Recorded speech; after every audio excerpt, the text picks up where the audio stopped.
Helo, noswaith dda, good evening. Croeso I Amser Stori Eventer. Welcome to the Venture Story Time. And just before we start, I wanted to let you know that today, on April the 3rd, in 1933, it was the first flight over Mount Everest. So Mount Everest is the highest mountain above sea level on Earth. And then also, in a weird coincidence, also on this day, in 1968, Martin Luther King Jr. made his "I've been to the mountaintop" speech. So that's a strange coincidence as well. But welcome to Story Time. For those of you who've joined us already, tonight is the third night of reading The Iron Man by Ted Hughes, and I'm really excited for this one. For those of you who haven't been watching, a quick recap. We met the Iron Man in chapter 1, and he was standing on a cliff top, and he stepped out into the darkness and came crashing down the mountainside, so that he ended up in little bits, but he did manage to put himself together. And then he walked into the sea, and we didn't see the Iron Man until chapter 2, where he then walked out of the sea, and Hogarth met the Iron Man and went out with his father looking for him, and this is what he looked like when his dad saw him in the car. The Iron Man went all over the village eating tractors and machinery and barbed wire fence like it was spaghetti. So they dug a big hole and waited, and the Iron Man fell into the hole, and they then covered him up so that it looked nothing more than a hill in the countryside. And that's where we left the Iron Man last time. So, if you're sitting comfortably, I've got a nice panna today. Nice cup of tea today, and Earl Grey for a change, and a little pack of Frazzles as a snack. So if you're sitting comfortably, grab yourself a hot water bottle, and we'll begin with chapter 3 of The Iron Man by Ted Hughes. Be sure to say hello if you're watching as well. So, chapter 3, What's to be done with the Iron Man? So the spring came round the following year.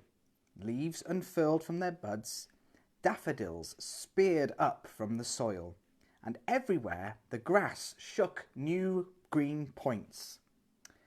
The round hill over the Iron Man was covered with new grass. Before the end of the summer, sheep were grazing on the fine grass on the lovely hillock. People who had never heard of the Iron Man saw the green hill as they drove past on their way to the sea, and they said, "What a lovely hill! What a perfect place for a picnic!" So, people began to picnic on top of the hill. Soon, quite a path was worn up there by people climbing to eat their sandwiches and take snaps of each other. One day, a father, a mother, a little boy and a little girl stopped their car and climbed the hill for a picnic. They had never heard of the Iron Man, and they thought that the hill had been there forever. They spread a tablecloth on the grass. They set down the plate of sandwiches, a big pie, a roasted chicken, a bottle of milk, a bowl of tomatoes, a bag full of boiled eggs, a dish of butter and a loaf of bread, with cheese and salt and cups. The father got his stove going to boil some water for tea, and they all laid back on rugs, munching food and waiting for the kettle to boil under the blue sky. Suddenly the father said, "That's funny." "What is it?" asked the mother. "I felt the ground shake," the father said. "Right here, beneath us." "Probably an earthquake in Japan," said the mother. "An earthquake in Japan?" cried the little boy. "How could that be?" So the father began to explain how an earthquake in a far distant country that shakes down buildings and empties lakes sends a jolt right around the earth. People far away in other countries feel it as nothing more than a slight trembling of the ground. An earthquake that can knock a city flat in South America might do no more than shake a picture off the wall in Poland. But as the father was talking, the mother gave a little gasp and then a yell. "Oh, the chicken!" she cried. "The cheese! The tomatoes!" Everybody sat up. The tablecloth was sagging in the middle. As they watched, the sag got deeper and deeper, and all the food fell into it, dragging the tablecloth right down into the ground. The ground underneath was splitting, and the tablecloth, as they watched, slowly folded and disappeared into the crack in the ground. And they were left staring at a jagged black crack in the ground. The crack grew. It widened. It lengthened. It ran between them. The mother and the girl on one side, and the father and the boy were on the other side. The little stove toppled into the growing crack with a clatter, and the kettle disappeared. They could not believe their eyes. They stared at the widening crack. Then, as they watched, an enormous iron hand came up through the crack, groping around in the air, feeling over the grass on either side of the crack. And there's a picture of the hand coming out of the grass. It nearly touched the little boy, and he rolled over backwards. The mother screamed, "Ah!" "Run to the car!" shouted the father. They all ran. They jumped into the car. They drove. They did not look back. So they did not see the great iron head, square like a bedroom, with red glaring headlamp eyes, and with the tablecloth, still with the chicken and the cheese, draped across the top of it, rising out the top of the hillock as the Iron Man freed himself from the pit. When the farmers realised that the Iron Man had freed himself, they groaned. What could they do now? They decided to call the army. Who could pound him to bits with their anti-tank guns? But Hogarth had another idea. At first, the farmers would not hear of it, least of all his own father. But at last they agreed. Yes, they would give Hogarth's idea a trial. And if it failed, then they would call in the army. After spending a night and a day eating all the barbed wire for miles around, as well as hinges he tore off gates and the tin cans that he found in ditches, and 3 new tractors and 2 cars and a lorry, the Iron Man was resting in a clump of elm trees. There he stood, leaning among the huge branches, almost hidden by the dense leaves, his eyes glowing a soft blue. The farmers came near, along a lane, in cars so that they could make a quick getaway if things went wrong. They stopped 50 yards from the clump of elm trees. He really was a monster. This was the first time most of them had had a good look at him. His chest was as big as a cattle truck. His arms were like cranes, and he was getting rusty, probably from eating all the old barbed wire. Now Hogarth walked towards the Iron Man. "Hello!" he shouted, and stopped. "Hello, Mr. Iron Man!" The Iron Man made no move. His eyes did not change. Then Hogarth picked up a rusty old horseshoe and knocked it against a stone. Clonk, clonk, clonk.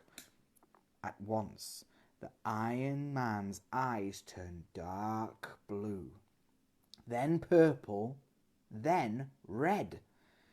It was the only sign he gave of having heard. "Mr. Iron Man," shouted Hogarth, "we've got all the iron you want, all the food you want, and you can have it for nothing. If only you'll stop eating up the farms." The Iron Man stood up straight. Slowly he turned till he was looking directly at Hogarth. "We're sorry we trapped you and buried you," shouted the little boy. "We promise we'll not deceive you again. Follow us, and you can have all the metal you want. Brass too, aluminium too, and lots of old chrome. Follow us." The Iron Man pushed aside the boughs and came into the lane. Hogarth joined the farmers, and slowly they drove back down the lane, and slowly, with all his cogs humming, the Iron Man stepped after them. They led through the villages. Half the people came out to stare. Half ran to shut themselves inside bedrooms and kitchens. Nobody could believe their eyes when they saw the Iron Man marching behind the farmers. At last they came to the town, and there was a great scrap metal yard. Everything was there. Old cars by the hundreds, old trucks, old railway engines, old stoves, old refrigerators, old springs, old bedsteads, bicycles, girders, gates, pans. All the scrap iron of the region was piled up there, rusting away. "There!" cried Hogarth. "Eat all you can." The Iron Man gazed, and his eyes turned red. He kneeled down in the yard and stretched out one elbow. He picked up a greasy black stove and chewed it like a toffee. There were delicious crumbs of chrome on it. He followed that with a double-decker bedstead, and the brass knobs made his eyes crackle with joy. Never before had the Iron Man eaten such delicacies. As he lay there, a big truck turned into the yard and unloaded a large pile of rusty chain. The Iron Man lifted a handful and let it dangle into his mouth. Better than any spaghetti. So there they left him. It was an Iron Man's heaven. The farmers went back to their farms. Hogarth visited the Iron Man every few days. Now the Iron Man's eyes were constantly a happy blue. He was no longer rusty. His body gleamed blue, and he ate endlessly. And there's a picture there of the Iron Man dangling the chain into his mouth like spaghetti. And for those of you who can't remember, that's what our Iron Man looks like. So there you have it. That's chapter 3 of the Iron Man. Tomorrow we've got chapter 4, the Space Being and the Iron Man. This is taking an unexpected turn. I'll look forward to reading that. And there's only 5 chapters of this, so by Monday we'll be on a brand new story. So I hope that you can join us for the rest of the Iron Man. You can watch The Worst Witch back on this page, or you can also find them on YouTube as well. And we'll have a brand new story for you on Monday. Now, we've got a request. Karen from the Early Years Centre has asked all of the children if they can record a video of them singing.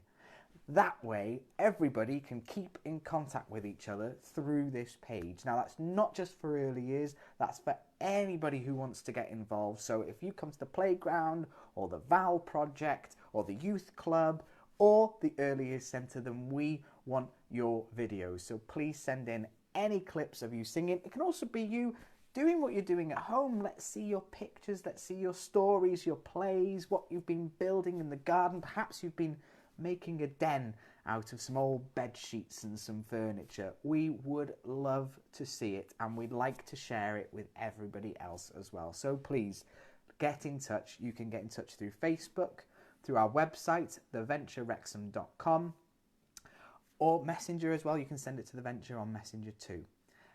So diolch am wylio. Let's have a look who else has joined us in watching. Nicholas James, hello Nicholas. Tony Gibson, our youth worker volunteer, hello Tony. Playground manager Bronson, hello Bronson. We need to get you on here very soon. Karen Mills, Karen from the early years. I hear Karen's making a little video plea for your songs as well, so keep an eye out for that on our channel too. It's been lovely to spend this evening with you. It's really nice to catch up and see how you're all doing, and hear all the wonderful things that you've been up to. So thank you for joining us. Diolch am wylio. Thank you for watching. And all that leaves me to say is breuddwyddion dda, sweet dreams. Nos da, good night. I hope to see you all soon. Tata rwan.